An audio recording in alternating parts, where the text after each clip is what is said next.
Legal voice viewers அனைவருக்கும் வணக்கம். நியோமேக்ஸ் வழக்கின் அப்டேட்டுகளை நம்ம சேனல் தொடர்ந்து பார்த்துட்டு இருக்கிறோம். இப்போ என்னன்னா, இந்த 8ஆம் தேதி வரைக்கும் புகார் கொடுப்பதற்கு கடைசி நாள். அதாவது நாளை மறுநாள் புதன்கிழமை சாயந்தரம் வரைக்கும் எவ்வளோ பேர் இருந்தாலும் எத்தனை மணி ஆனாலும் எல்லாத்தையும் வாங்கிட்டு க்ளோஸ் பண்ணுவாங்க. அது எத்தனை மணின்னு சொல்ல முடியாது. கடைசி ஆள் இருக்கிற புகாரை வாங்கிட்டு அவங்க புகாரை க்ளோஸ் பண்ணிடுவாங்க. புதன்கிழமை 8/10/2025. அப்புறம் 9/10/2025 வழக்கு விசாரணைக்கு வருது. அப்போ வழக்கு விசாரணைக்கு வரும்போது ஒரு சாஃப்ட்வேர் கிரியேட் பண்ண போகிறோம். அது வந்து கவர்மெண்ட் வந்து கோர்ட்டில் சொல்லணும், public prosecutor and ADGP UW அப்படின்னு சொல்லி மாண்புமிகு நீதியரசர் பரத சக்கரவர்த்தி அவர்கள் வந்து சொல்லியிருக்காங்க. அதில் இடமா பணமா அப்படின்ற 2 ஆப்ஷனு. அந்த இடம்ன்றதுக்கு நிறைய ஆப்ஷன் இருக்கும். அதாவது இடம் எவ்வளவுக்கு தேவை, எந்த ஊரில் தேவை, எவ்வளோ இடம் தேவை, அந்த மாதிரிலாம். அப்புறம் ஒரே இடத்த நிறைய பேர் சூஸ் பண்ணுவாங்க. மெயின் ரோட்டில் உள்ளது, மெயினான ப்ராப்பர்ட்டி, அந்த ரோட்டு மேலே உள்ளது, கார்னர் சைட், இப்படிலாம் சொல்லுவாங்க. அதை வந்து நிறைய பேர் சூஸ் பண்ணும்போது போட்டி வரும். அப்போ அதுக்கு என்ன ஆப்ஷன் அப்படின்னா, அந்த கம்ப்யூட்டரே வந்து செலக்ட் பண்ணி ஒருத்தருக்கு பிளாக் பண்ணி கொடுக்குற மாதிரி. அதாவது சிங்கிள் விண்டோ சிஸ்டம்னு சொல்லுவாங்க. ஒற்றை சாளர முறைன்னு இன்ஜினியரிங் அண்ட் மெடிக்கல், பொறியியல் மற்றும் மருத்துவ கலந்தாய்வெல்லாம் கொடுத்துருக்காங்களே, அந்த மாதிரி ஒரு சிஸ்டத்தை கிரியேட் பண்ணுங்கள், இதில் பெஸ்ட்டாக கொண்டு வாங்கன்னு சொல்லி மாண்புமிகு நீதியரசர் சொல்லியிருக்காரு. அப்போ இடம்ன்றதுக்கு அது மாதிரி வரும். அப்போ கம்பெனி ஒரு ரேட்டு சொல்லுது, வேல்யூவர் ஒரு ரேட்டு சொல்கிறாங்க. கைட்லைன் வேல்யூ ஒன்று இருக்குது. கைட்லைன் வேல்யூன்றது வழிகாட்டி மதிப்பு, அது கவர்மெண்டோட வேல்யூ. வேல்யூவர் கொடுத்தது நீதிமன்றம் வந்து ஒரு கமிட்டி அப்பாயின்ட் பண்ணிச்சு. அவங்க வந்து ஒரு வேல்யூ கொடுத்துருக்காங்க. நீதிமன்றத்தால் அமைக்கப்பட்ட மதிப்பீட்டு குழுவின் மதிப்பு, அதான் வேல்யூ கமிட்டியோட வேல்யூ. அப்புறம் நிறுவனம் ஒரு வேல்யூ சொல்லியிருக்குது. அப்போ கடைசி வாய்தால நான் பேசும்போது என்ன சொல்லியிருந்தேன்னா, நிறுவனம் சொல்கிற வேல்யூ ஏற்றுக்கணும்னா நம்ம அந்த கமிட்டியை போட்டிருக்க வேண்டாம். நிறுவனம் தான் கேட்டது. நிறுவனத்தின் மூத்த வழக்கறிஞர், சீனியர் வழக்கறிஞர் பி. குமார் சார் தான் வந்துட்டு எனக்கு வந்து கமிட்டி போடுங்க அப்படின்னு கேட்டாங்க. அதன் அடிப்படையில் கமிட்டி போட்டு, இப்போ கமிட்டி வேறு வேல்யூ கொடுத்ததுக்கப்புறம் நிறுவனம் இன்னொரு வேல்யூ, அதாவது நிறுவனம் வந்து அவங்க இடத்துக்கு ஒரு மதிப்பு சொல்கிறாங்க.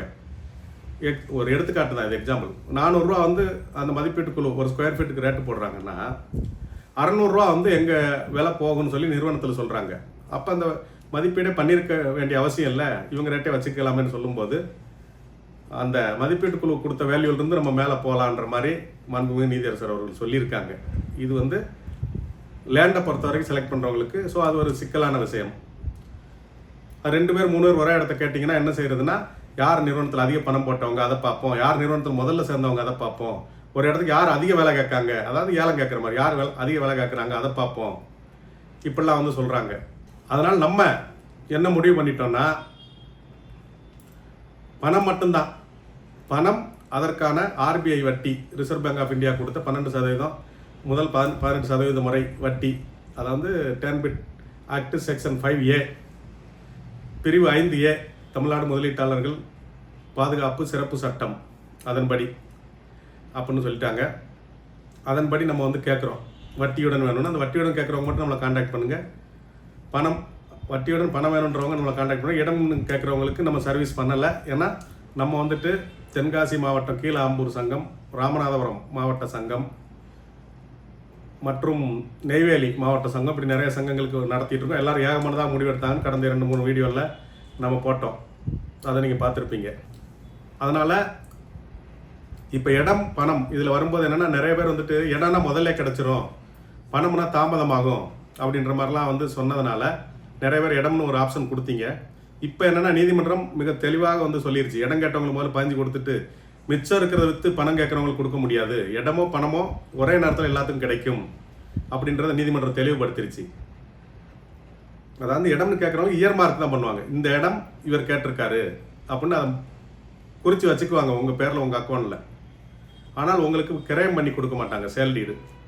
அது வந்து இதை உங்களுக்கு குறித்து வச்சுட்டு மீதி எல்லாருக்கும் பணம் வர்ற அன்னைக்கு தான் எல்லாருக்கும் ஒரே நாளில் பணம், இடம் எல்லாமே ஒன்று போல் கிடைக்கும் அப்படின்றத நீதியரசர் வந்து தெளிவுபடுத்தியிருக்காரு. அதனால் நம்ம வந்து பணம் மட்டுமே கேட்குறோம். இப்போ என்னென்னா, புகார் கொடுக்கறது வந்து நீங்கள் நேரடியாக பொருளாதார குற்றப்பிரிவில் புகார் கொடுத்தீங்கன்னா அங்கே வந்துட்டு எந்த சார்ஜும் கிடையாது. அதே மாதிரி அரசு வழக்கறிஞர் வந்து 10 பிட் கோர்ட்லேயும் இருப்பாங்க, ஹை கோர்ட்லேயும் இருப்பாங்க. அவங்க வந்து ஜிபிபிபின்னு சொல்லுவாங்க. அந்த ஜிபிபிபி பப்ளிக் ப்ராசிக்யூட்டர் கவர்மெண்ட் ப்ளீடர் இவங்கெல்லாம் வந்துட்டு டிஆர்ஓ முன்னாடி செட்டில்மெண்ட்னாலும் சரி, ஹைகோர்ட்னாலும் டேர்மிட் கோர்ட் எல்லாமே வருவாங்க. அவங்க ஃப்ரீயாக வாதாடுவாங்க உங்களுக்கு. அதில் வந்துட்டு தனியார் வக்கீல் வைக்க வேண்டிய அவசியமும் கிடையாது, தனியார் வக்கீல் ஃபீஸ் கொடுக்க வேண்டிய அவசியமும் கிடையாது. ஆனால் நீங்கள் விரும்பினால் தனியார் வக்கீல் வச்சுக்கலாம். அது உங்கள் விருப்பம், தனிப்பட்ட நபர்களோட விருப்பம். அதே மாதிரி என்னென்னா, நான் வந்து புகார் கொடுத்துட்டேன், சங்கத்தில் சேரல, சங்கத்தில் சேர்ந்தால் தான் பணம் வருமா, சங்கத்தில் சேராட்டி பணம் வராதா அப்படின்னு நிறைய பேர் கேட்குறீங்க. உங்களுக்கு தெளிவான விஷயம் என்னென்னா, நீங்கள் புகார் கொடுத்தால் மட்டும் போதுமானது. வேறு எந்த சர்வீஸும் வக்கீல் வைக்க வேண்டியதில்லை, சங்கத்தில் சேர வேண்டிய அவசியமும் இல்லை. அப்போ ஏன் சங்கம் வச்சுருக்கீங்க, ஏன் சங்கங்களுக்கு வாதாடுறீங்க அப்படின்னு சொன்னால், அரசு தரப்பு வந்து போலீஸ் விசாரணையில் நிறைய விஷயம் கண்டுபிடிக்க முடியாது, நிறைய விஷயம் போலீஸுக்கு தெரியாது. நீங்கள் வந்து உங்கள் உள்ளூரில் ஏஜென்ட்டுகள், லீடர்கள், அந்த இசட் ஜோனல் கட்டு, ரீஜனல் கட்டு, இந்த மாதிரி நிறையா இருக்காங்க. அவங்ககிட்ட சொத்து இருக்குது, அவங்க உள்ளூரில் இருக்காங்க, அவங்க கைது செய்யப்படவில்லை, பினாமி பேரில் சொத்து வாங்கியிருக்காங்க, கார் வச்சுருக்காங்க, நகை வாங்கியிருக்காங்க, எந்த பேங்கில் அக்கௌண்ட், இது மாதிரி உங்களுக்கு நிறைய விஷயங்கள் தெரியலாம். அதை நீங்கள் வந்து விசாரணை அதிகாரிட்ட எடுத்துகிட்டு போய் கொடுத்து செஞ்சு அவங்க அதை ரெடி பண்ணி கோர்ட்டில் தாக்கல் பண்ணுறதுக்கு தாமதமாகுது. அப்போ நீங்கள் வந்து ஏதோ ஒரு நடவடிக்கை எடுக்கணும்னு நினைக்கிறீங்க. அது மாதிரி பாதிக்கப்பட்டவங்களுக்கு இந்த மாதிரி ஒரு தீர்வு வேணும் அப்படின்னு ஒரு தீர்வை கொண்டு வர்றீங்க. அது மாதிரி பாதிக்கப்பட்டவங்களுக்கு உடனடியாக என்ன பாதிப்பு இருக்குது, ஆஸ்பத்திரியில் இருக்காங்க, நோயாளிகள், ஸ்கூல் ஃபீஸ் கட்ட முடியல, இந்த மாதிரிலாம் இருக்குது. இதெல்லாம் வந்து சங்கங்கள் வந்து அதிகாரிகள்கிட்ட எடுத்து சொல்கிறதுக்கும், நீதிமன்றத்தில் தனியாக வக்கீல் வச்சு வாதாடுறதுக்கும், இந்த வழக்கை விரைவாக கொண்டு போகிறதுக்கு இந்த சங்கங்கள் பணி செய்யணும். இது வந்து சேவை நோக்கம், அதான் வந்து சங்கங்கள் செய்யுது. அதை தெளிவாக வந்து நீதியரசர் தெளிவுபடுத்தியிருக்காரு. இது எப்போ வரும்னா, இனிமேல் வெரிஃபிகேஷன் வரும், சரிபார்த்தல் அப்படின்னு ஒன்று வரும். அப்போ சரிபார்த்தல்னு ஒன்று வரும்போது ஒவ்வொருத்தரை தனியாக கூப்பிட்டு உங்கள் பேர், உங்கள் ID proof, any ID proof, ஏதாவது ஒரு அடையாள அட்டைன்னு தான் சொல்லியிருக்காங்க. அது வந்து ஆதார் தான் வேணும்னு இல்லை, driving licence, passport, bank passbook, PAN card, இப்படி உங்கள் அடையாளத்தை காட்டக்கூடிய, புகைப்படத்தோட கூடிய ஏதோ ஒரு அடையாள அட்டை வச்சு வெரிஃபை பண்ணுவாங்க. இது வந்து ஒவ்வொரு மாவட்ட வாரியாக செய்ய போகிறோன்னு போலீஸ் சொல்லியிருக்காங்க. அப்போ வந்து சங்கங்கள் உள்ளே போகணும்னு சொல்லும்போது மாண்புமிகு நீதியரசர் பரத சக்கரவர்த்திக்கு முன்னாடி பிபி திரு முனியப்பராஜ் அவர்கள் தெளிவாக சொல்லிட்டாங்க, இந்த பணி வந்து காவல்துறையோட பணி, காவல்துறை தான் வெரிஃபை பண்ண முடியும், அவங்க தனிப்பட்ட முறையில் தான் செய்ய முடியும், இதில் எந்த சங்கங்களுக்கு அனுமதி இல்லை. ஆனால் வக்கீல் வேணால் வந்துக்கலாம், வக்கீல் வேணால் கூட வரலாம், அவங்களுக்கு சம்பளம் எதுவும் கிடையாது, கமிஷனர் ஃபீஸ் மாதிரி சம்பளம் எதுவும் கிடையாது. அவங்க அசிஸ்டிங் தி ப்ராசிக்யூஷன், பப்ளிக் ப்ராசிக்யூட்டர் செய்கிற வேலையை கூட இருந்து செய்யலாம், அதாவது போலீஸுக்கு உதவி செய்கிறது, மக்களுக்கு உதவி செய்கிறது, அந்த மாதிரி. ஆனால் சங்கங்களுக்கு அங்கே அனுமதி இல்லை அப்படின்னு தெளிவாக சொல்லியிருக்காரு.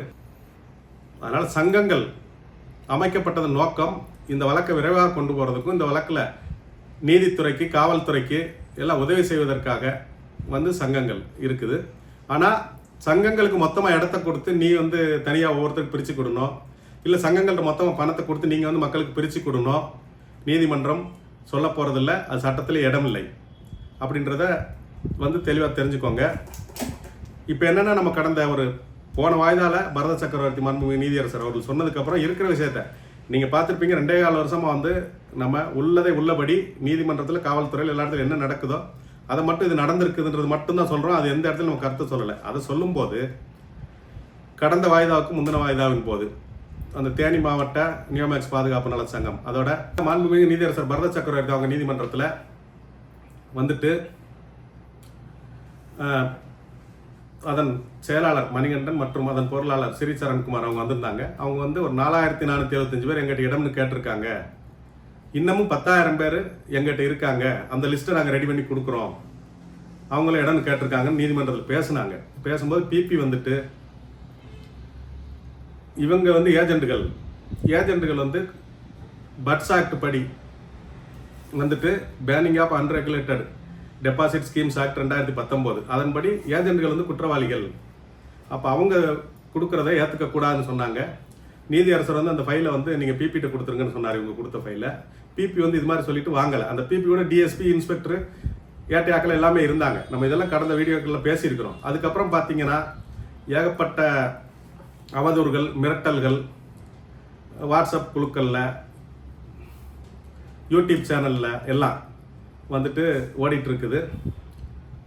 அவங்க என்ன சொல்கிறாங்கன்னா, நேற்று வந்து நம்ம ஒரு மீட்டிங் போட்டிருந்தோம், அதில் பணம் மட்டும் வட்டியுடன் வேண்டும் அப்படின்னு கேட்குறவங்க வாங்கன்னு சொல்லியிருந்தோம். அதற்கு ஒரு மீட்டிங்னு நம்ம 2 வீடியோக்கு முன்னாடி சொல்லியிருந்தோம். டேட் வந்து ஞாயிற்றுக்கிழமை மதுரையில் நம்ம ஆஃபீஸில் நடைபெறும்னு சொல்லியிருந்தோம். அதுபடி அந்த வாலண்டியர்ஸ் மட்டும் எல்லாரும் வர வேண்டியதில்லை, டெபாசிட்டர்ஸ் யாருக்கும் அனுமதி இல்லை. சர்வீஸ் பண்ணுற வாலண்டியர்ஸ், அதாவது இந்த இடம் மட்டும் வேண்டாம், பணம் வேண்டும் வட்டியுடன் அப்படின்னு கேட்குற குரூப்புகளுக்கு இதை வந்து சாஃப்ட்வேரில் அப்லோட் பண்ணி கொடுக்கணும். அதுக்கு எந்த பணமும் வாங்காமல் இலவசமாக சர்வீஸ் பண்ணுறவங்க வாங்கன்னு சொல்லியிருந்தோம். வந்திருந்தாங்க. வந்த இடத்துல என்ன நடந்ததுன்னா, எல்லாருக்கும் வருத்தம் என்னென்னா, 6 மாதத்திற்கும் மேலாக உங்களை பற்றி வந்து பல்வேறு குழுக்களில் அந்த மணிகண்டன் மட்டும், தேனி மாவட்டத்தை சேர்ந்த மணிகண்டன் மட்டும் தொடர்ந்து பேசிகிட்டு இருக்காரு, நீங்கள் எதுவும் பதில் சொல்லலை அப்படின்னு எல்லாம் வருத்தப்பட்டாங்க.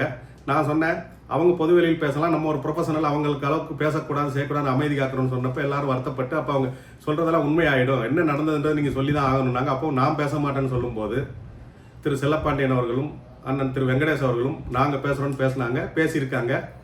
தேனி மாவட்ட சைபர் கிரைமில் புகார் கொடுத்துருக்குறோம், கம்பம் நகர காவல்துறையில் புகார் கொடுத்துருக்குறோம் அப்படின்னு சொல்லியிருக்காங்க. சொல்லி அந்த மணிகண்டன் பேசி அதையும் போட்டிருக்காரு. அதை நான் பார்த்தேன். நான் சொல்கிறது என்னென்னா, 2.25 வருஷமாக இது வந்து நம்ம போகிற போக்கில் யாரும் பேசுகிறது இல்லை. நம்ம நேற்றும் ஆதாரப்பூர்வமாக ஆவணங்களை வச்சு தான் பேசணும், இப்போவும் ஆதாரப்பூர்வமாக தான் பேசுகிறோம். 10 வாட்ஸ்அப் குரூப்பு, 15 வாட்ஸ்அப் குரூப்புன்னு சொல்கிறீங்க. அத்தனை குரூப்லேயும் 2.25 வருஷமாக காலையில் எந்திரிச்சது நைட் வரைக்கும் யாரையாவது திட்டிட்டு தான் இருக்கீங்க. 2 விஷயம் தான் செய்கிறீங்க. ஒன்று, யாரையாவது திட்டுறீங்க, இல்லைன்னா அக்கௌண்டடு 1000 ரூபா போடு, அக்கௌண்டடு 1000 ரூபா போடு, ஸ்வீட் எடு கொண்டாடுன மாதிரி அவங்களுக்கு ஸ்வீட் எடு கொண்டாடு மாதிரி கொண்டாட்டம் ஆகி போச்சு. 1000 ரூபா அக்கௌண்ட்டு, அதை தான் அவர் பேசியிருக்காரு. 15,000 எப்படி சொல்கிறீங்கன்னு கேட்டால், நீங்கள் தான் நீதிமன்றத்தில் சொன்னீங்க 4475 கம்ப்ளைண்ட் வந்து நான் கொண்டு வந்திருக்கிறேன், அதாவது இடம்னு கேட்டு இன்னும் 10,000 இருக்குது, 2 நாளில் கொடுத்துருவேன் நீங்கள் தான் சொன்னீங்க. அப்போ 14,475, என்ன ஒரு 25 பேரை அதிகமாக சொல்லியிருக்காரு 15,000ன்ட்டு. ஸோ 15,000 பேர்கிட்ட நீங்கள் வந்து பணம் வாங்கியிருக்கீங்க. 2.25 வருஷமாக தூங்கி எந்திரிச்சா வாட்ஸ்அப்லேயும் யூடியூப்லேயும் உங்களை பார்க்க முடியுது. அப்போ நீங்கள் வந்துட்டு அந்த 15,000 பேருக்கு எத்தனை பேர்கிட்ட பணம் வாங்கியிருக்கீங்க, எவ்வளோ பணம் வாங்கியிருக்கீங்க?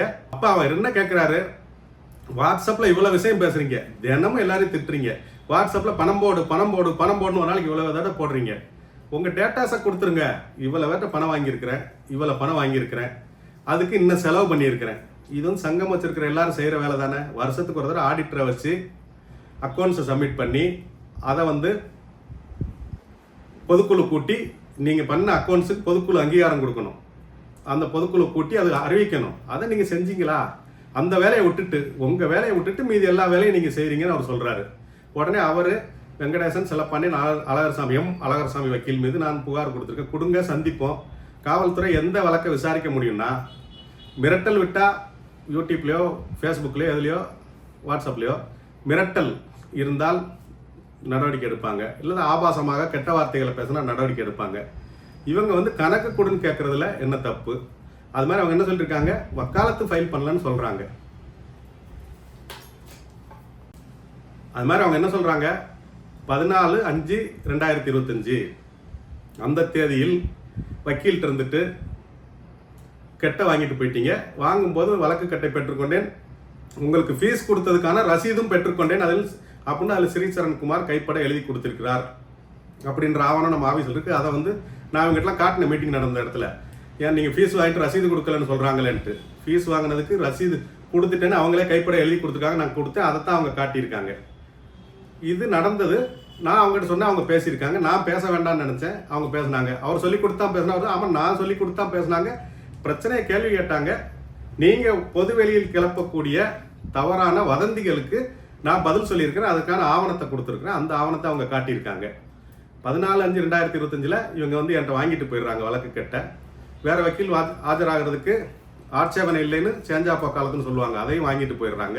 கூட வந்து மணிகண்டன் வர்றாரு, 2 பேரும் வாங்கிட்டு போகிறாங்க. 15ஆம் தேதி இவங்க ஒரு பேசிக், இவ்வளோ பெரிய சங்கத்தை நடத்துகிறோம், இவ்வளோ வழக்கு தினமும் வழக்கு நடத்துகிறோம், அங்கே போகிறோம், போலீஸ்கிட்ட போகிறோம், இங்கே போகிறோம், கோர்ட்டுக்கு போகிறோம், வக்கீல்கிட்ட போகிறோம்னு சொல்கிறீங்க. ஒரு வழக்கு நடத்துறதுக்கு பேசிக் சாதாரண எல்கேஜி பையன் புதுசாக கோர்ட்டுக்கு வர்ற யாராக இருந்தாலும் ரோட்டில், தெருவில், டீக்கல்ல, பெட்டிக்கல்ல யாராவது பேசும்போது என்ன சொல்லுவாங்க, நீ என்ன இவனுக்கு வக்காலத்தா அப்படின்னு கேட்பாங்க. இது வந்து இது நடைமுறை, நீ இவனுக்கு வக்காலத்தான்னு கேட்பாங்க. அந்த வக்காலத்தை வாங்கிட்டு போகிறீங்க, அது கோர்ட்டில் கொண்டு போய் கொடுத்தால் எல்லாருக்கும் வக்கீல தெரியும், எல்லாருக்கும் பாதி பேருக்கு இல்லை சட்டம் தெரியும், பாதி பேருக்கு போலீஸ் கோர்ட்லாம் தெரியும், நீங்கள் பார்த்துட்டு இருக்கிறவங்களுக்கு. அல்லது தெரியலன்னா வக்கீல்கிட்ட கேளுங்க இது என்னன்ட்டு. ஒரு வக்காலத்தை கொண்டு போய் நீதிமன்றத்தில் கொடுத்தால் ஹைகோர்ட் ரிஜிஸ்டரில் அந்த வக்காலத்தை ஃபைலிங் செக்ஷன் அப்படின்னு சொல்லுவாங்க, அதில் போய் கொடுத்தீங்கன்னா 5 நிமிஷத்தில் உங்கள் வக்காலத்தை வாங்கி எங்கள் பேரை மாற்றிட்டு எந்த வக்கீலுக்கு நீங்கள் கொடுத்துருக்கீங்களோ அவரோட பேரை என்ட்ரி போட்டு அது இ கோர்ட் சர்வீசஸில் வந்துடும்.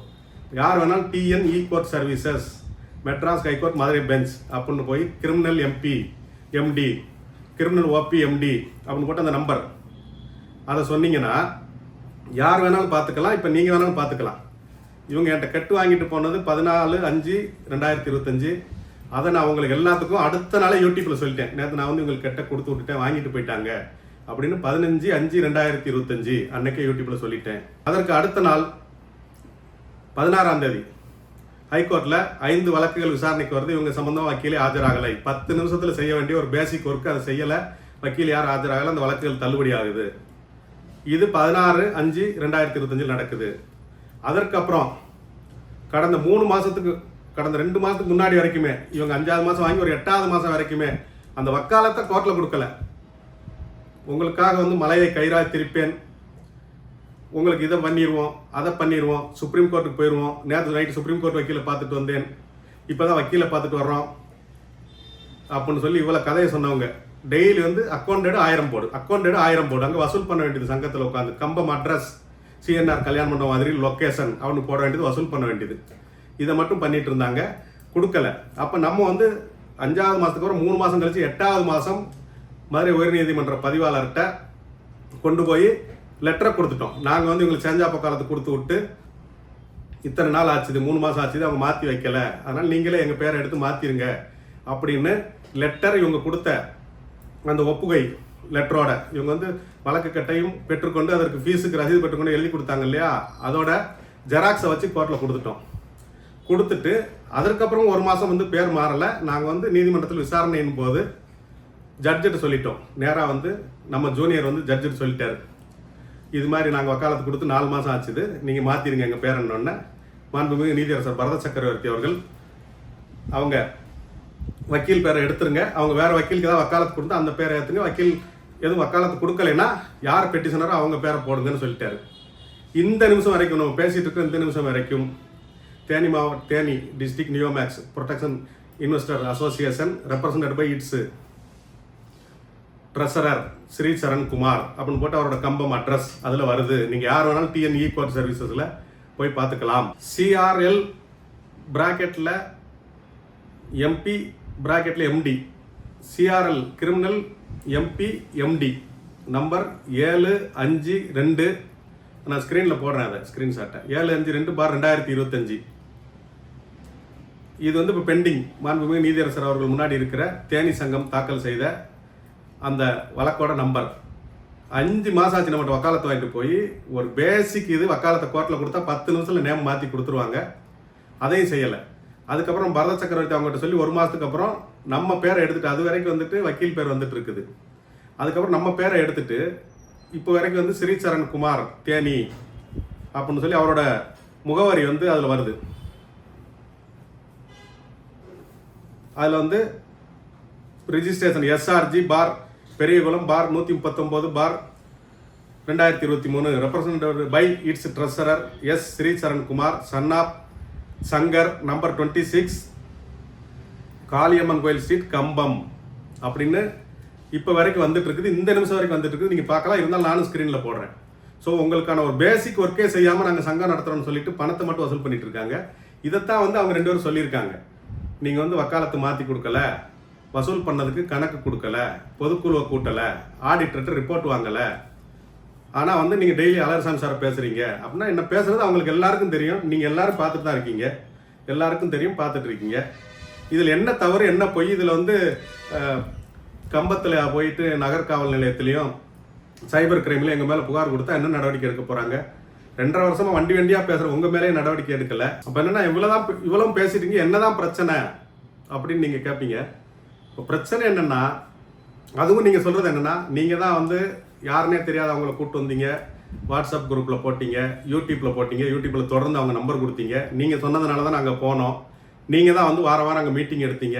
நீங்கள் சொன்னதுனால அந்த மீட்டிங் வந்ததுக்கப்புறம் தான் நாங்கள் வந்து அவங்கள்ட்ட ஃபார்ம் வாங்கி ஃபில் பண்ணி கொடுத்தோம். அப்போ இப்போ வந்துட்டு நீங்கள் வந்து பணம்னு சொல்கிறீங்க, அவங்க இடம்னு வாங்கி வச்சுருக்காங்க, எங்கள் ஃபார்மை திருப்பி வாங்கி கொடுத்துருங்கன்னு சொல்கிறீங்க. இப்போ நான் தெளிவாக சொல்கிறேன், 14/5/2025 அப்புறம் நான் வக்கீலாக இல்லை, அதனால் என்கிட்ட தரமாட்டாங்க. தர்றது மட்டும் இல்லை, தயவு செய்து உங்கள் எல்லாத்தையும் ஒரு கேள்வி மட்டும் நான் கேட்குறேன்.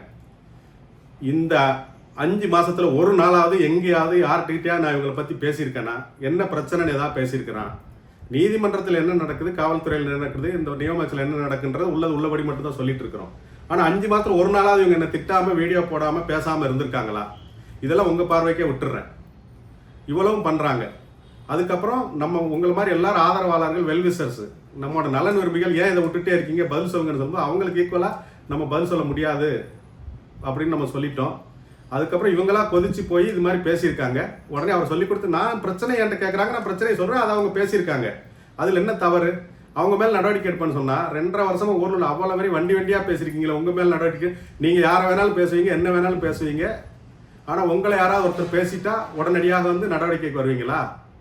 உங்களை ஏஜென்ட் வாங்கக்கூடாதுன்னு சொன்னது பப்ளிக் ப்ராசிக்யூட்டர். நீங்கள் கொடுத்த ஃபார்ம் எதையுமே வாங்கலை, திருப்பி அனுப்பிட்டாங்க.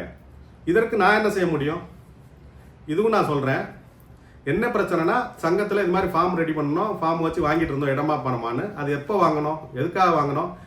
1004 கம்ப்ளைண்ட், 100 கோடி ரூபாய். அப்போ நீதிமன்றமே வந்து அட்வொகேட் கமிஷனர் அப்பாயின்ட் பண்ணி, வழக்கறிஞர் ஆணையாளர்களை அப்பாயின்ட் பண்ணி டிஆர்ஓ ஆஃபீஸில் வச்சு கருத்து கேட்டாங்க. அப்போ அதில் அந்த டைமில் இடம் தான் நிறுவனம் என்ன சொன்னது, எங்கிட்ட 15 கோடி பணம் இருக்குது அக்கௌண்ட்டில், மிச்ச சொத்துக்கள் நீதிமன்றத்தில் இருக்குது, இதை வச்சு கணக்கு முடிங்க, பிரச்சனை முடிங்கன்னு சொல்லும்போது 1004 பேர் 100 கோடி. அப்போ இந்த 15 கோடி யாருக்கு தேவை, எப்படி பிரிக்கிறது, அது போக மீதி ஆளுகளுக்கு எப்படி இடம் கொடுத்தா அந்த பிரச்சனை முடிவுக்கு வந்துடும் சொல்லி பிரச்சனையை ஆரம்பித்து கொண்டு போனோம். இது கிட்டத்தட்ட அதுலேருந்து ஒரு 6 மாதம் வந்து இந்த ஃபார்ம் வாங்குறது செய்கிறது. அப்போ அந்த டைமில் நம்ம நிறுவனத்தோட பேச்சுவார்த்தை நடத்திட்டு இருந்தோம். நிறுவனத்தாரும் நமக்கு அந்த ஃபுல் லிஸ்ட்டை கொடுத்தாங்க, எங்கெங்கே இடம் இருக்குது, என்ன சைட் இருக்குது, என்ன பிளாட் இருக்குன்னு. இதையும் நம்ம யூடியூப்பில் சொல்லி நிறுவனம் கொடுத்துருச்சு. இதெல்லாம் நம்ம வாங்கிட்டு இந்த இடத்துல என்ன ஸ்கொயர் ஃபீட் கம்பெனியோட ரேட்டு, இதை வாங்கிட்டு நம்ம முடிச்சுக்கலாம் அப்படின்னு சொல்லி அந்த வீடியோ போட்டிருக்கிறோம். அதை அந்த நேரத்தில் வந்து மணிகண்டன் பேசியிருக்காரு. நிறுவனம் வந்து இவ்வளோ ரேட்டு சொல்லிச்சு, ஒரு ஸ்கொயர் ஃபீட் வந்து 800 ரூபா சொல்லுது, 600 ரூபா சொல்லுதுன்னு. அந்த வீடியோ ரொம்ப பழைய வீடியோ பார்க்கல, ஒரு எக்ஸாம்பிள் சொல்கிறேன். நிறுவனம் வந்து இந்த ரேட்டு சொல்கிறாங்க, நம்ம அதுலேயே வந்து 100 ரூபா 150 ரூபா ஸ்கொயர் ஃபீட் குறைச்சி பேசியிருக்கிறோன்னு அவர் நிறுவனத்தோட பேசி அதை வந்து கொடுக்குறாரு. அதற்கு நீங்கள் கொடுக்குறீங்க. அப்போ அது 4000 5000 போயிட்டு இருக்குது கம்ப்ளைண்ட்.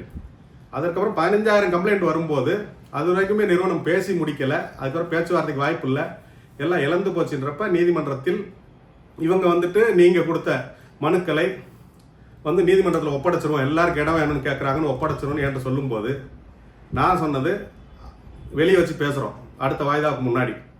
அப்போ நான் சொன்னது அப்படி கொடுக்க முடியாது, இப்போ வந்து கம்ப்ளைண்ட் அதிகமாகிடுச்சு, சொத்துக்கள் கம்மியாக வந்துருச்சுன்னா என்ன பண்ணுறது, திரும்ப கணக்கெடுக்கணும் செய்யணும் அப்படின்னு சொல்லும்போது எனக்கே தெரியாமல், நான் ஆஜராகிருக்கிற நீதிமன்றத்தில் எனக்கே தெரியாமல் வேறு வழக்கறிஞர் மூலமாக ட்ராலியில் தள்ளிட்டு வந்து ஃபார்மை வந்து சப்மிட் பண்ணி வேற ஒரு வழக்கறிஞரை வச்சு பேச வைக்கிறாங்க. எனக்கே இது தெரியாது.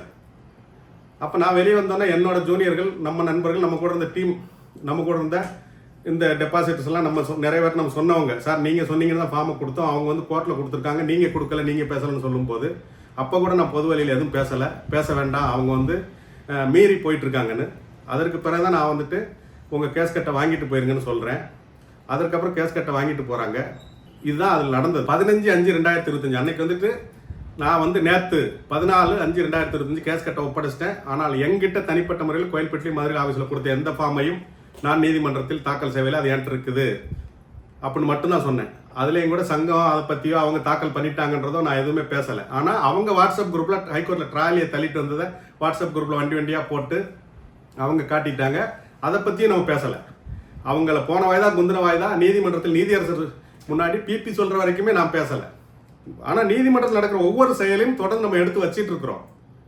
அதனால் நீதிமன்றத்தில் உள்ளபடி இப்படி நடந்ததுன்னு நான் சொல்லியிருக்கிறேன். அதுக்கப்புறம் மட்டும் அவங்க என்ன பேசலை. எப்போ கெட்ட வாங்கிட்டு போனாங்களோ அதுலேருந்து இந்த வக்கீல்கிட்ட போகாதீங்க, ஃபீஸ் வாங்குறாரு, அதிகமாக வாங்குறாரு, ஏமாத்துறாரு, இந்த மாதிரி என்னென்ன விமர்சனம் அந்த குரூப்பில் இருக்கிற எல்லாருக்கும் உங்களுக்கு தெரியும். அப்படிலாம் பண்ணிட்டு தான் அதுக்கும் நான் எந்த பதிலையும் வைக்கவில்லை. இப்போ வந்து பகிரங்கமாக வந்து புகார் கொடுப்போம், பார் கவுன்சிலில் புகார் கொடுத்துட்டோம் அப்படிலாம் இன்றைக்கி வந்து யூடியூப்பில் மணிகண்டன் பேசியிருக்காரு.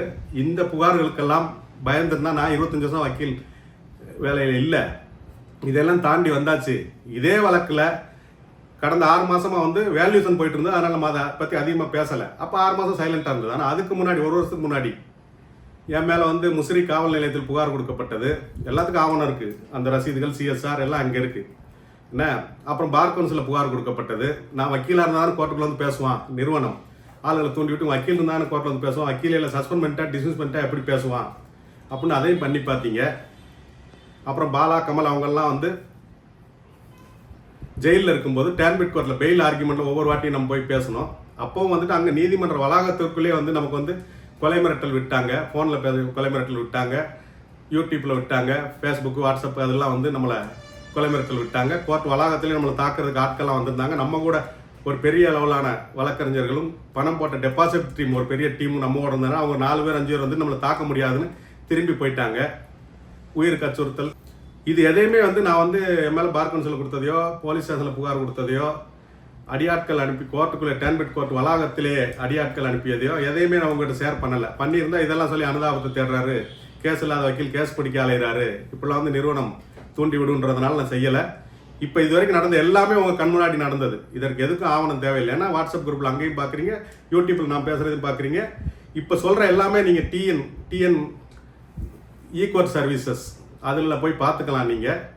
அப்புறம் ஒவ்வொரு ஹியரிங்கும் வந்துட்டு அந்த வீடியோ கான்ஃபரன்ஸ் லிங்க்கையும் கொடுத்துருக்காங்க, நம்மளும் கொடுத்துருக்கோம். அந்த வீடியோ கான்ஃபரன்ஸ் லிங்க்லேயும் கோர்ட்டில் யார் என்ன பேசுகிறான்னு பார்த்துருக்கீங்க. அதை மட்டும்தான் நம்ம பேசுகிறோம், அங்கே நடக்கிறது மட்டும்தான். இதற்கு நான் எந்த வகையில் பொறுப்பாக முடியும்? ஆனால் என்ன நம்பி தனிப்பட்ட முறையில் 2000 பேர் புகார் கொடுத்துருக்காங்க. அவங்ககிட்ட நான் ஃபீஸ் வாங்கியிருக்கேன், நான் கேஸ் நடத்துகிறேன். அதனால் நான் தேவைக்கு அதிகமாக நான் ஃபீஸ் வாங்கியிருக்கிறேன். அதனால் இனிமேல் ஒரு சர்வீஸை இலவசமாக பண்ணி கொடுத்துட்றேன் உங்களுக்கு. அந்த என்னென்னா பணம் அப்படின்ற ஆப்ஷனை வெப்சைட்டில் ஏற்றி பணம்னு வட்டியுடன்றதை நான் வாங்கி கொடுத்துறேன். அது இலவசமாக பண்ணிடுறேன். அதற்கு ஒவ்வொரு மாவட்டத்திலும் இலவசமாக சர்வீஸ் பண்ணுறதுக்கு ஆட்களை போட்டுடுறேன். அது வந்து நான் உங்களுக்கு செய்யக்கூடிய சர்வீஸாக சொல்கிறேன். வந்து ஏற்கனவே நம்ம சொல்லியிருந்தோம், CRL MP ப்ராக்கெட்டில் MD நம்பர் 752/2025 இன் CRL OP வந்து 15498/2024. அதில் நீங்கள் வந்து ஈ-கோர்ட் சர்வீசஸ், ஹைகோர்ட், மதுரை பெஞ்ச் அப்படிலாம் போட்டு இந்த நம்பரை போட்டிங்கன்னா வந்துடும். அதில் 5 மாதம் வக்காலத்தே போடாத ஒருத்தர் வந்து உங்களுக்கு வழக்கு நடத்திட்டு இருக்காங்க. உங்கள் ஃபார்ம் எல்லாம் வச்சுருக்காங்க. நேற்று கூட நம்ம நிறையா கமெண்டில் பார்த்துருப்பீங்க. ஃபோன்லேயும் நிறைய பேர் கேட்குறாங்க, நீங்கள் இருந்தீங்கன்னு தான் நாங்கள் போய் கொடுத்தோம் அப்படின்றாங்க. ஏன்னா அவங்களுக்கு எதுவுமே கேட்காதப்போ என்னை இவ்வளோ டார்ச்சர் பண்ணுறாங்க, இவ்வளோ கேவலப்படுத்துகிறாங்க, இவ்வளோ வாட்ஸ்அப்பு யூடியூப்பில் போடுறாங்க. நான் அவங்ககிட்ட போய் இவங்க ஃபார்மை கொடுத்துருன்னு சொன்னால் என்ன செய்வாங்க? அதனால் உங்கள் ஃபார்மை நீங்கள் தான் கேட்டு வாங்கிக்கணும். இல்லைன்னா உங்களுக்கு இடம் தான் வரணும்னா அதுக்கு நான் பொறுப்பு இல்லை. நான் அந்த வழக்கை விட்டு வெளியேறி 5 மாதம் ஆச்சுது. இதை வந்து நம்ம தொடர்ந்து சொல்லிட்டு இருக்கிறோம். நான் வழக்கை விட்டு வெளியேறி 5 மாதம் ஆச்சுன்னு அன்னைக்கே சொல்லிட்டேன், கெட்ட கொடுத்த அன்னைக்கே. அதுக்கப்புறம் இடையில நான் 4-5 மாதம் பேசலை. இப்போ ஒரு 10 நாளாக தொடர்ந்து அதையும் சொல்லிட்டு இருக்கிறோம், கெட்ட கொடுத்துட்டோம். இனிமேல் உங்கள் ஃபார்ம் அவங்ககிட்ட இருக்குதுன்னா அவங்ககிட்ட தான் நீங்கள் கேட்டு வாங்கிக்கணும். ஒரு விஷயம் தெளிவாக சொல்கிறேன், இடமோ பணமோ ரெண்டும் ஒரே நேரத்தில் தான் கிடைக்கும். இடம்னா அதில் பல ஆப்ஷன் இருக்குது, விலையும் கூட வாய்ப்பு இருக்குது.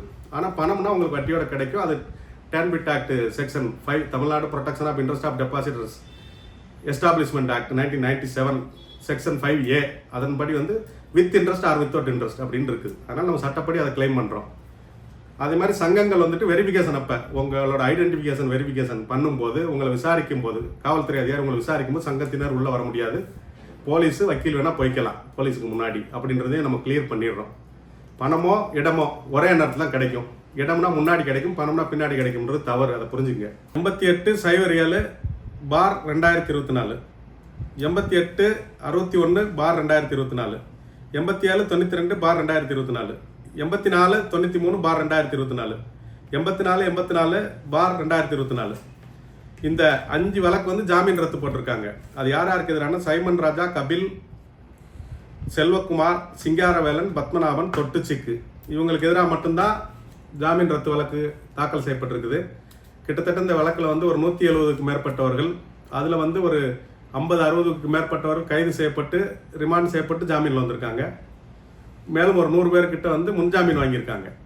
ஆனால் ஒரு 5 பேருக்கு மேலே மட்டும்தான் போட்டிருக்குது. அதில் மெயினான ஆள் வந்துட்டு பாலசுப்ரமணியம் மற்றும் கமலக்கண்ணன், அவங்க மேலெல்லாம் இந்த வழக்கு போடப்படலை. கேன்சலேஷன் ஆஃப் பெயில் இவங்க போட்டதில்லை. அதே மாதிரி நீங்கள் வந்து சங்கத்தில் எல்லா லீடருக்கீழே எல்லா ஏஜென்ட்டுக்கீழே இருக்கீங்க. உங்கள் எல்லாரோட ஏஜென்ட்கள், லீடர்கள், உங்கள் கம்பெனி, நீங்கள் ஒவ்வொருத்தரும் ஒவ்வொரு கம்பெனி, 66 கம்பெனியில் ஒவ்வொருத்தரும் ஒவ்வொரு கம்பெனியில் ஓட்டுருங்க. அந்த டைரக்டர்கள் அவங்களும் முன்ஜாமீனில் வந்திருப்பாங்க. கைதாகி உள்ளே போயிருந்தால் ஜாமீனில் வந்திருப்பாங்க, கைதாகாமலே வெளியிருந்தால் முன்ஜாமீனில் வந்திருப்பாங்க. அவங்களுக்கு எதிராகவும் நீங்கள் பணம் கொடுத்த சந்தாசு கட்டி சேர்ந்த உங்கள் சங்கத்தில் உங்களுக்கு மேலே உள்ள அல்லது உங்கள்கிட்ட பணம் வாங்கி ஏமாற்றிய ஏஜென்ட்டுகள், உங்கள்கிட்ட பணம் வாங்கி ஏமாற்றிய கம்பெனியோட டைரக்டர்கள் யார் மேலேயும் வந்து போடப்படலை. இவங்க மேலே மட்டும்தான் போட்டிருக்காங்க. போட்டுட்டு அதுவும் விசாரணைக்கு வரும்போது 16ஆம் தேதி விசாரணைக்கு வரும்போது 14ஆம் தேதி அன்று வாங்கிட்டு போயிடுறாங்க. இவங்க வந்து 16ஆம் தேதி விசாரணைக்கு வருது, 14ஆம் தேதி கட்ட வாங்கிட்டு போகிறாங்க, ஏதோ பண்ணிடுவாங்கன்னு தெரிஞ்சு நான் உஷாராக டக்குன்னு உங்களுக்கெல்லாம் வந்து அடுத்த நாளே 15/5 நான் அறிவிச்சிட்டேன் என்கிட்ட கெட்ட வாங்கிட்டு போயிட்டாங்கன்னு. ஆனால் 16/5 அவங்க ஆஜராகவில்லை நீதிமன்றத்தில். நம்ம பேர்லேயே கேஸ் வந்துட்டு ஜட்ஜ் வந்து வழக்கை தள்ளுபடி பண்ணுறாரு. அது வந்து நான் ஆனால் அட்வான்ஸாக ஒரு நாள் முன்னாடி நான் உங்களுக்கு இந்த தகவல்கள் சொல்லியிருக்கிறோம். இதைத்தான் வந்துட்டு அவங்க பேசியிருக்காங்க. நேற்று பத்மநாபனும் ஒரு திரு செல்லப்பாண்டியன் அவர்களும் மற்றும் திரு வெங்கடேஷ் அவர்களும் அதை தான் பேசியிருக்காங்க. அவர் வாட்ஸ்அப் குரூப்பை க்ளோஸ் பண்ணி வச்சுட்டு நீ டெய்லி அட்மின் மெசேஜ் போட்டுட்டு இருக்கீங்க, வாட்ஸ்அப் குரூப்பை ஓப்பன் பண்ணுங்க, எல்லாரும் என்ன பிரச்சனைன்னு சொல்லுவாங்க அப்படின்னு கேட்டிருக்காங்க. மேலும் இடம் இடம் இடம் இடம் வாங்கி தந்துடுறேன், இடம்னா சீக்கிரம் முடிஞ்சிடும், இடம்னா உடனே கிடச்சிரும் அப்படின்னு சொல்லி வாங்கியிருக்கீங்க, ஒருத்தருக்காவது இடம் வாங்கி கொடுத்துருக்கீங்களா அப்படின்னு கேட்டிருக்காங்க. அது போக என்ன சொல்லியிருக்காங்க, 2 ஃபோன் நம்பர் 7397776685 7397766865 9080859276 இந்த நம்பர்கள்ல இருந்து மெசேஜை வந்து எல்லாருமே அவதூறு மெசேஜ்களை ஒவ்வொரு குரூப்புக்கும் ஃபார்வர்ட் பண்ணுறது, ஒவ்வொரு குரூப்பில் உங்களை வச்சுக்கிறது. இந்த நம்பர்லேருந்து மெசேஜை போட்டு விட்டுட்டு அந்த நம்பரை சுவிட்ச் ஆஃப் பண்ணி வச்சுக்கிறது, அதை ஆன் பண்ணுங்க, மக்கள் என்ன பேசுகிறாங்கன்னு தெரியும் அப்படின்னு சொல்லியிருக்காங்க.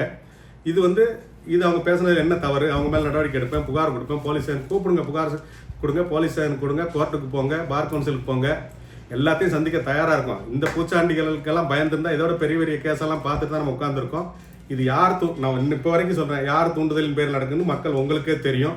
இந்த வழக்கு முக்கியமான கட்டத்தை நெருங்கும் போதெல்லாம் என்ன டார்கெட் பண்ணி மிரட்டுறது, எதற்காக, என் மேலே வழக்கு போடுவது, புகார் கொடுப்பது, பார் கவுன்சில் என்ன வக்கீலை எல்லாம் சஸ்பெண்ட் பண்ணிடுவேன், டிஸ்மிஸ் பண்ணிடுவேன், வக்கீலாக இருந்தாலும் கோர்ட்டுக்கு வரேன்னு சொல்கிறது எதற்காக, யார் தூண்டுதல், யாருக்காக சப்போர்ட் பண்ணி பண்ணுறாங்கன்றது உங்கள் பார்வைக்கே விட்டுறேன். ஆனால் அவங்க நேற்று பேசியிருக்காங்க, நிறுவனத்தின் தூண்டுதலின் பேரில் பேசியிருக்காங்கன்ட்டு. அப்போ நான் அவங்களுக்கு சப்போர்ட் பண்ணி தான் ஆகணும், அவங்க எனக்கு சப்போர்ட்டாக பேசுனதுனால. ஆனால் நிறுவனத்தின் தூண்டுதலின் பேரில் இவர்கள் செயல்படுகிறார்கள், நிறுவன தூண்டுதல் வச்சு நம்ம மிரட்டுறாங்க. இதுக்கு பயப்பட போகிறதில்ல, சந்திப்போம். மேலும் நீங்கள் புகார் கொடுத்தா நான் வந்துட்டு போயிடுவோன்னு மட்டும் நினைக்காதீங்க. புகார் கொடுத்து பொய்யான வழக்கு அதெல்லாம் தாக்கல் செஞ்சவங்க மேலே நடவடிக்கை எடுக்கிறதுக்கு சட்டத்தில் இடம் இருக்குது. பொய் வழக்கு தாக்கல் செஞ்சவங்க மேலே நடவடிக்கை, மலிசியஸ் ப்ராசிக்யூஷன் அப்படின்னு சொல்லுவாங்க. அது போக நஷ்டேடு, டெபமேஷன், மான நஷ்டம், சிவில் டெபமேஷன், கிரிமினல் டெபமேஷன் இருக்குது. உங்களுக்கு கிரிமினல் கேஸ் போட்டு பொய்யான வழக்கு போட்டிருந்தா டெபமேஷனுக்காக கிரிமினல் வழக்கு போட்டு ஜெயிலில் அடைக்க முடியும். அது மாதிரி இவ்வளோ பணம் வேணும்னு நஷ்டேடு பெற முடியும்.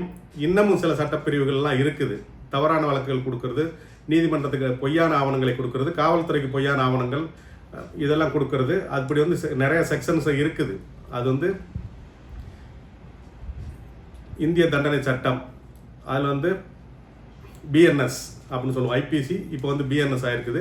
அதில் நிறையா பொய் புகாருக்கு புகாரை முடிச்சதுக்கப்புறம், பொய்ன்னு நிரூபித்து முடிச்சு அந்த வழக்குலேருந்து வெளியே வந்ததுக்கப்புறம் போலீஸ் ஸ்டேஷன்லையோ கோர்ட்லையோ பார் கவுன்சிலையோ வந்ததுக்கப்புறம் திரும்ப நஷ்டஈடு கேட்க முடியும், உங்கள் மேலே கிரிமினல் வழக்கு போட்டு நடவடிக்கை எடுக்க முடியுன்றதெல்லாம் எங்களுக்கு தெரியும். அந்த சட்டம் தெரியாமல் இங்கே இல்லை, நீங்கள் இந்த பூச்சாண்டியெல்லாம் காட்ட வேண்டாம், இந்த பூச்சாண்டிக்கெல்லாம் நம்ம பயப்பட போகிறதில்ல. அவங்க கேட்டது என்ன, வாட்ஸ்அப் தளத்தில் எதையோ பேசுகிறீங்க, உங்கள் வரவு செலவு கணக்கை கொடுங்க. 15,000ன்றது நீங்கள் சொன்னதான், நீதிமன்றத்தில் சொன்னதை அவங்க சொல்லியிருக்காங்க. மேலும் அந்த 2 நம்பர் ஆன் பண்ணி வைங்க. மக்களுக்கு இடம் வாங்கி கொடுத்துருக்கீங்களா, நீங்கள் எல்லாருக்கும் இடம் வாங்கிட்டு பண்ணுறீங்களேன்னு கேட்குறாங்க. இதில் என்ன தவறு?